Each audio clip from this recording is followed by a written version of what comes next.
Bonjour à tous et bienvenue sur ma chaîne Le Chemin de Lumière. Aujourd'hui, j'avais envie de réaliser une petite guidance pour essayer de vous aider à développer votre intuition.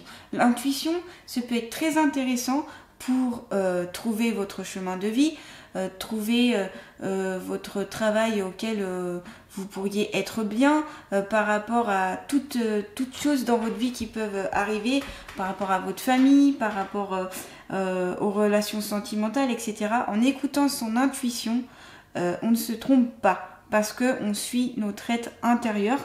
Donc voilà, c'est pour ça que j'avais envie d'aborder ce sujet-là. Donc je vais m'aider donc des tarots et des oracles. Je vais commencer avec le tarot des archanges du Doreen Virtue.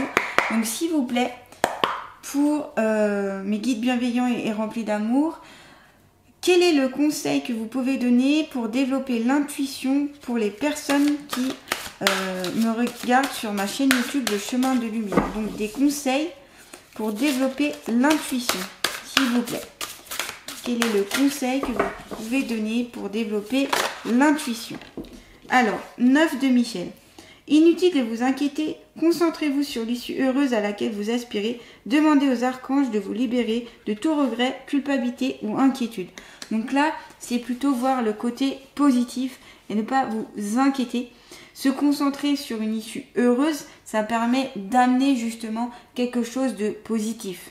Donc là, on vous conseille tout simplement aussi de demander si vous avez du mal par rapport à développer votre intuition ou tout simplement pour écouter votre intuition, de demander aux anges, aux archanges de vous libérer donc de tous les regrets que vous avez, de toute cette culpabilité et des inquiétudes pour que l'intuition puisse être en vous et vous guider tout simplement.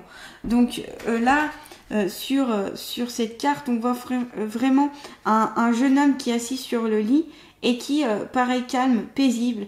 Je dirais même qu'il a l'air de méditer. Et on voit ici un aigle qui vient à son aide pour lui donner sûrement de la force, sûrement du courage pour affronter justement les difficultés, les épreuves de sa vie. Mais en tout cas, voilà. Là, c'est plutôt le conseil, c'est se concentrer sur l'issue heureuse, se concentrer sur le côté positif. Voilà, pour développer correctement votre intuition. Donc, je vais voir avec maintenant l'oracle des portes de l'intuition. Donc, s'il vous plaît, pour les personnes qui me regardent donc sur ma chaîne YouTube Le Chemin de Lumière, s'il vous plaît, mes guides, quels sont les outils, les conseils que vous pouvez donner pour développer l'intuition? Quels sont les conseils, les outils pour développer l'intuition, s'il vous plaît? S'il vous plaît, mes guides bienveillants et remplis d'amour, quels sont les conseils que vous pouvez donner pour développer l'intuition? Alors, la maîtrise. Pour passer dans la maîtrise, il vous faut accepter le chaos. Il prouve que votre vie change. Alors oui, là, c'est plus dans le sens...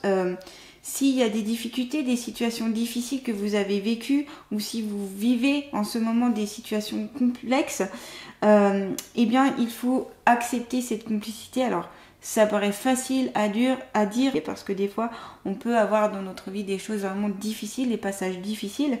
Mais en tout cas, d'aller plutôt vers accepter toutes ces difficultés pour aller vers un changement. Peut-être même, j'allais dire... en faire de ces difficultés quelque chose de positif. En fonction de ce que vous vivez, vous pouvez créer autre chose. Au lieu que ça reste quelque chose de difficile, que ça reste dans vos mémoires, peut-être les transmuter ou les faire évoluer, les transformer en quelque chose de positif, voyez. Donc là, c'est vraiment la maîtrise. Donc là, c'est maîtriser votre façon presque que d'être, hein. Donc on va voir quand même à travers le livre s'il y a plus d'informations. L'acceptation de vous-même et d'autrui tel qu'il est semble primordial maintenant. Et pour passer dans la véritable maîtrise, il vous faut aussi accepter le chaos car il prouve que votre vie change. Les jugements et les critiques proférés à l'encontre d'autrui ou de vous-même sont à l'origine du sentiment de séparation et de beaucoup d'échecs. Cette attitude a tendance à engendrer des déceptions, des regrets, car elle attire à soi ce que l'on refuse. Sachez aussi qu'elle vous empêche d'obtenir de la vie ce que vous voulez consciemment, car elle engendre un conflit en vous. L'acceptation signifie que vous renoncez à combattre contre vous-même. Et lorsque le chaos arrive, acceptez-le aussi en sachant que c'est là une phase nécessaire pour changer. Voilà, c'est ce que je vous expliquais avant, c'est que des fois dans notre vie, on vit des choses très difficiles, des situations complexes, et on se dit mais pourquoi, à quoi ça sert, je comprends pas. Et c'est tout simplement pour en tirer des leçons, pour changer sa façon d'être et ainsi évoluer en fait. Voilà, pour que notre âme tout simplement évolue. Changer d'état d'esprit va rehausser votre estime personnelle et vous rassembler. Dans cette unité retrouvée, vous deviendrez davantage le maître de votre vie. Observez vos pensées durant une semaine. Repérez les critiques ou jugements que vous émettez involontairement la plupart du temps. Apprenez à vous corriger en renonçant consciemment à cet état d'esprit. Habituez-vous à penser constructif. Voilà, si vous rendez compte que vous êtes en train de critiquer, d'être sur le jugement par rapport à vous-même ou par rapport aux autres, n'hésitez pas à repenser à ça et à le reprononcer différemment ou le repenser différemment, plus positif, pour vraiment que ce soit constructif en fait. Donnez du sens à tout ce qui vous interpelle, pour habituer vos yeux à voir au-delà des apparences. Passez du temps à regarder les nuages pour repérer les formes qui s'y dessinent. Cela vous permet de capter les messages disponibles en abondance dans votre quotidien. Donc là, c'est le conseil qui vous est donné, c'est vraiment voir les petits détails, aller au-delà des petits détails par rapport aux nuages, par rapport à tout ce qui peut être dans la nature, qui peut vous montrer des aides, des clés, et aussi aller au-delà des apparences. Voilà, les apparences, comme on dit, sont souvent trompeuses, et donc il faut aller au-delà de ça, être moins dans ce jugement permanent et d'être plus dans accueillir ce qu'il y a et l'accepter tel qu'il vient, tel qu'il est. Et ça vous amènera justement plus d'abondance et une meilleure intuition. Voilà. Je vais continuer avec l'oracle d'Amaham. Donc s'il vous plaît, mes guides bienveillants et remplis d'amour, quel est l'outil qui peut aider justement les personnes qui nous regardent sur YouTube pour développer l'intuition, donc la spontanée. Et oui, être spontané, donc ça revient à laisser couler les choses, à laisser faire aussi la vie, être moins dans le contrôle. Alors là, on vous disait justement être dans la maîtrise, mais maîtriser, accepter plutôt le chaos et maîtriser toutes ces énergies, ces choses négatives, ces pensées négatives que vous pouvez avoir, et surtout ce côté jugement que vous avez, ça vous pouvez le maîtriser, le changer. Par contre, il y a des choses que vous ne pouvez pas maîtriser, pas changer, parce qu'elles viennent, et là il faut les accueillir en fait. Là, de toute façon, dans les deux cartes, même si elles paraissent opposées, il y a accueillir. Parce qu'il y a accepter ici le chaos, et là c'est la spontanée, donc c'est tout ce qui est en rapport avec la spontanéité, c'est accepter tel que ça vient comme ça vient, point. Donc c'est comme la première carte d'ailleurs, inutile de vous inquiéter, parce que de toute façon ça viendra, et pensez plutôt à une issue heureuse pour que ça attire le positif tout simplement. Donc là, vraiment, une carte très belle, la fée, elle est vraiment très lumineuse sur cette carte. Elle accepte ce qui arrive dans sa vie. Elle accepte que ce soit les difficultés ou que ce soit des choses plus légères. Elle accepte ce qui vient. Elle prend en compte ce qui vient. Et après, elle réfléchit à ce qui vient pour soit le transmuter, le transformer en quelque chose de positif, soit tout simplement le laisser de côté aussi.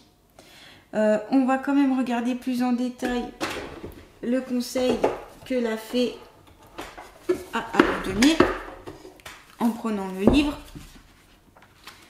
Alors des fois j'utilise les livres par rapport au tarot et aux oracles, parce que bon, j'écoute en premier lieu bien sûr mon intuition et j'écoute ce que mes guides me disent ou me montrent, mais Aussi, j'aime bien regarder dans le livre qui accompagne certains oracles et tarots, parce qu'il peut avoir des conseils, des phrases très précises que vous pouvez avoir besoin d'entendre, qui peuvent vous faire du bien ou qui peuvent vous faire réagir.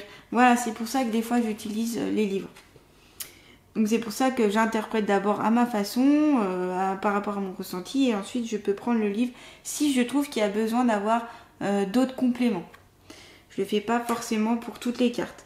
Donc, enfant intérieur, spontanéité, s'animer. Voici Dame Nala, donc c'est la fée qui est sur cette carte, pleine d'énergie et de vie, à l'univers romantique et fantaisiste. On voit en effet il y a plein de fleurs, il y a des papillons, il y a des bulles, c'est vraiment intéressant. Ça fait penser à quelque chose un peu d'imaginaire, un peu enfant aussi. Moi, quand je vois toutes ces bulles là. Elle apparaît aujourd'hui telle une invitation à retrouver votre spontanéité, votre enfant intérieur. Affranchie de toute influence sociale ou familiale, elle se laisse porter par la joie et le sentiment de se sentir en vie. Vous voyez, elle se prend pas la tête en fait. Cette fée, elle se prend pas la tête, elle vit au jour le jour, elle vit avec ce qui arrive à elle. Dame Nala construit son existence en influençant la volonté d'avancer avec légèreté et spontanéité. Cette carte évoque le fait de s'occuper de soi et de ses intérêts en se déployant sur son territoire et en prenant sa place dans le monde. Elle apparaît aujourd'hui pour vous mettre en garde sur le fait d'emmagasiner, telle une éponge absorbant toutes les émotions de votre entourage. Nourrissez-vous de ce qui doit être avec sagesse afin d'avancer dans votre vie. Oui, alors là, peut-être ici des personnes qui ont tendance à trop absorber s'il y a des difficultés en fait par rapport à votre entourage, par rapport à un ami, un proche, un enfant, un conjoint, etc., une conjointe, de ne pas absorber tout ça parce que ça ne vous appartient pas. Ça ne vous appartient pas, pardon. Toutes ces émotions, les émotions, quelles qu'elles soient de vos entourages, ne vous appartiennent pas, elles ne vous correspondent pas. Donc à vous, de créer une certaine barrière et de vous dire non, cette émotion-là, ok, il pleure, il souffre, mais ça ne m'appartient pas. Ça ne vous empêche pas d'être empathique et d'accompagner ces personnes. Au contraire, en mettant de côté ça, vous pourrez mieux accompagner parce que si vous êtes dans la tristesse, pareil que la personne avec qui vous êtes à côté, vous pouvez pas accompagner, vous pouvez pas donner des conseils, vous pouvez pas écouter, ne serait-ce qu'écouter, parce que cette personne a besoin peut-être juste d'être écoutée, entendue. Elle a peut-être même pas besoin de conseils d'ailleurs. Donc voilà, c'est le conseil qui est donné, c'est ne pas emmagasiner ce qui ne vous correspond pas, ce qui ne vous appartient pas. Ça ne vous sert à rien. Sereine, Dame Nala vous invite à la paix, à la réflexion, à accepter le pouvoir du lâcher prise. Donc c'est ce que je disais au tout début, avec la spontanée, on lâche prise, on laisse couler. Ça coule comme ça vient, hop, on se prend pas la tête, on laisse faire. Pour enfin permettre à votre intuition de s'exprimer en laissant aller, en étant dans lâcher prise, l'intuition vient et là elle vous donne plein de bonnes choses, plein de petites clés, plein d'idées, voilà, qui sont intéressantes et que là vous pouvez suivre parce que ça correspond vraiment à vous. Au-delà du plan matériel se trouve une dimension plus haute et plus riche, qu'elles soient des épreuves traversées.